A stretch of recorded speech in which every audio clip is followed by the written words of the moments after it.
한 가지 팁을 드리면 외국인 관광도시 민박업 사업자를 내놓은 그런 숙박업 사업자가 아니면 더 이상 운영을 못하게 하겠다라는 정책을 7월 1일부로 발표했거든요. 그럼 현재 운영하고 있는 대부분의 숙소가 만약에 사업자가 없다고 하면 조만간 다 정리가 될 예정이에요.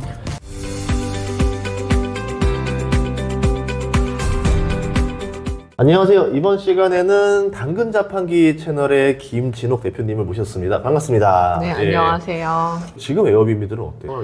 지금은 이제 또 코로나가 끝난 다음에 K컬처가 전 세계적으로 상당히 인기가 많잖아요. 그것 때문에 한국을 찾는 외국인들이 너무 많은 거예요. 그분들을 대상으로 진행할 수가 있게 됐죠. 그 K컬처 때문에 동남아 같은 경우 이렇게 대가족으로도 많이 오고 그리고 신촌이나 홍대 같은 경우 대학가들이 되게 많잖아요.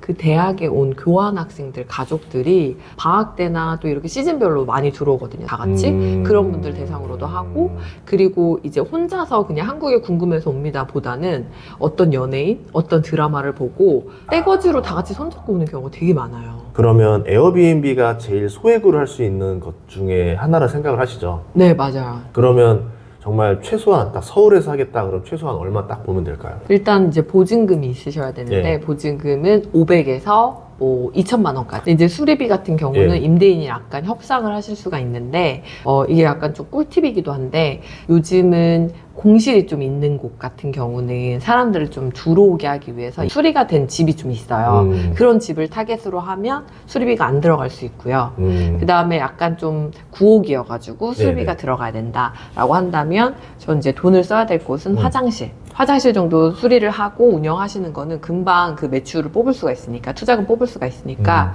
그렇게 이제 진행하셔도 된다라고 말씀드리죠. 그러면 지역 고를 때 좀 노하우가 있어요? 사실 구할 수 있으면 저는 지금도 마포를 추천을 하긴 해요. 근데 이미 임대인 분들이 여기가 에어비앤비가 된다는 거 알아요. 알죠. 그래서 이제 원래 만약에 월세를 80만 원 받을 것도 여기 에어비앤비 할 거면은 150만 원 내세요. 이렇게 되는 거예요. 근데 사실 150만 원 내고도 수익이 남거든요. 근데 나는 그런 게 싫다라고 하시면은 제가 추천드리는 지역은 그 2호선 라인 있잖아요. 거기를 벗어나지 않으면 안전하다. 이렇게 말씀드려요. 자, 그러면 이제 잡았어요. 그러면 필수적으로 들어가야 되는 소품들이 있어요? 침대 그리고 이제 가구, 뭐 빔 프로젝터 또는 TV 이런 식으로 이제 세팅, 큰 가전 위주로 세팅 또는 가구를 세팅하시면 되고 여기는 일부 가능하면 당근마켓을 이용해가지고 중고로 사오시면 좀 가격 절감이 많이 되세요. 사진 찍을 때 노하우 있어요? 직접 찍으세요? 아니면 뭐 어떻게 기사한테 맡기세요? 네, 조심해야 되는 이제 포인트들을 말씀드리면 처음에 에어비앤비 숙소를 딱 오픈하거나 내 공간을 만들어 놓으면 이게 내 아이 같거든요.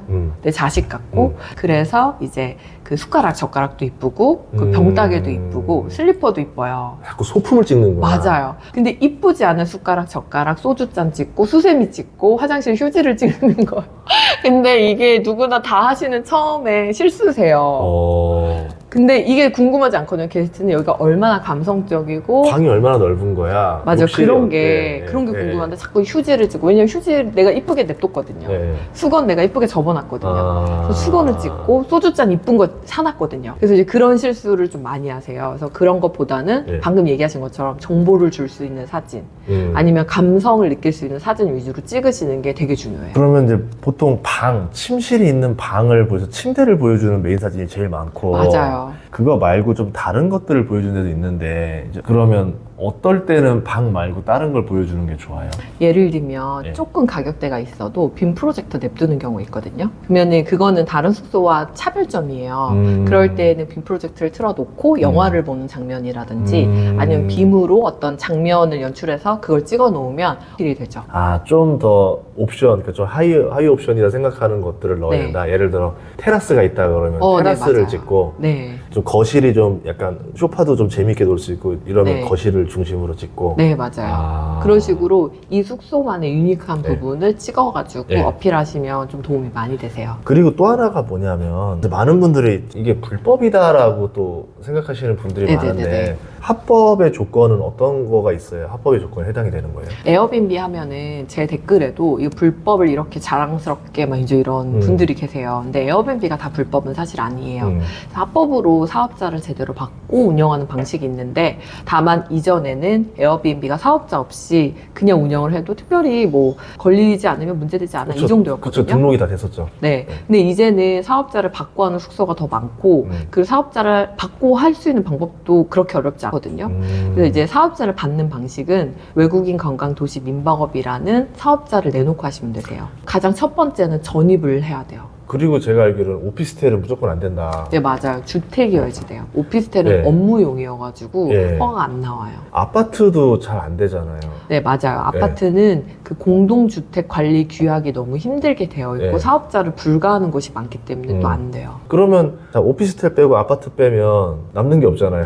뭐 다가구라든지 상가주택이라든지 네. 빌라라든지 단독주택, 연립 이런 곳에서 주로 많이 합니다. 네. 예를 들어서 그러면 서울이랑 예를 들어서 뭐 강릉 이런 데는 또 법이 다르지 않아요? 거기 민박으로 하면 되니까. 네, 맞아요. 현재 우리나라에서는 외국인 관광도시 민박업 사업자를 내놓고 외국인을 받는 거는 합법인데, 서울과 부산까지는 내국인도 받을 수가 있어요. 근데 서울, 부산을 제외한 다른 지역에서는 외국인 외에 내국인을 받으면 또 문제가 생길 수 있어요. 예를 들어서 좀 강릉 같은 경우면 내국인을 못 받는. 네, 맞아요. 근데 이제 진짜 많은 분들이 그냥 네. 그렇게 운영하고 계시진 않지만, 예. 이제 디테일하게 따지고 네. 들어가면은 내국인은 받으면 원래는 안 돼요. 근데 이게 좀 기회인 게 24년 연초에 문체부에서 네. 내국인 민박업에 대한 그 개혁 과제를 발표했었거든요. 지역 경제 살려야 된다 해서. 네, 그래서 5가지 개혁을 하겠다라고 한 것 중에 포함이 된 게 이 네. 외국인 관광도시 민박업 사업자를 내국인까지 확대하겠다라는 걸 발표한 적이 있어요. 예. 시간이 좀 걸리겠지만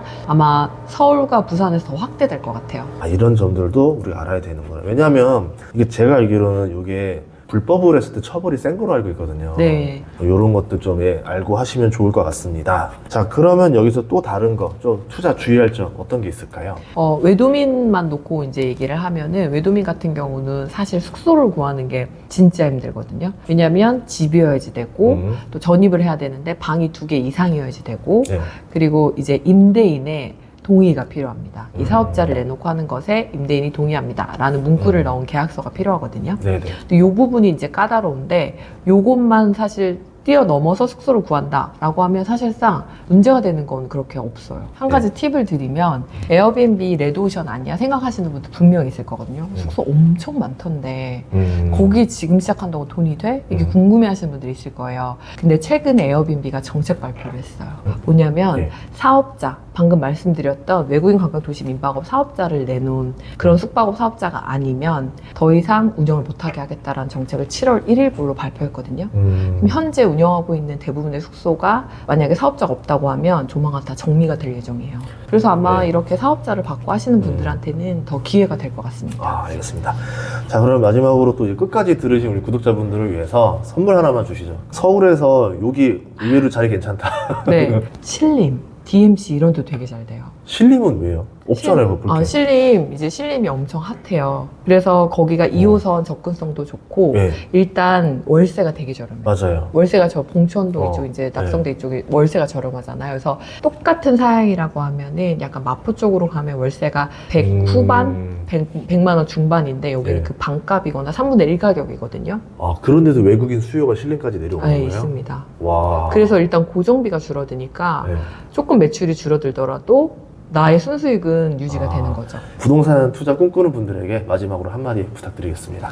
근데 제가 지금 갑자기 어느 날 짠 나타난 것 같지만, 사실 저는 9년이 걸렸거든요. 9년 동안 혼자서 뭔가 시작해가지고 결과를 만들기까지 진짜 많은 과정이 있었어요. 근데 다시 돌아가서 너 할래라고 하면은 하고 싶지 않다라는 답이 1초도 머뭇거리지 않게 나오거든요. 진짜 힘든 시간이었는데 그 시간을 다 지내고 나니까 오늘에 이제 왔다. 그래서 지금 제가 막 좋은 얘기하니까 금방 또 꿀이 떨어질 것 같아가지고 시작하시지만, 시작하시면 시련이 진짜 많을 거예요. 그리고 그 긴 시간을 또 버텨야지만 결국은 결실이 만들어지니까 꼭 중간에 그만두지 말고 끝까지 하셨으면 좋겠습니다. 오늘 출연해서 감사하고요. 당근자판기 채널 많이 사랑해 주시면 감사하겠습니다. 네, 고맙습니다. 네, 감사합니다.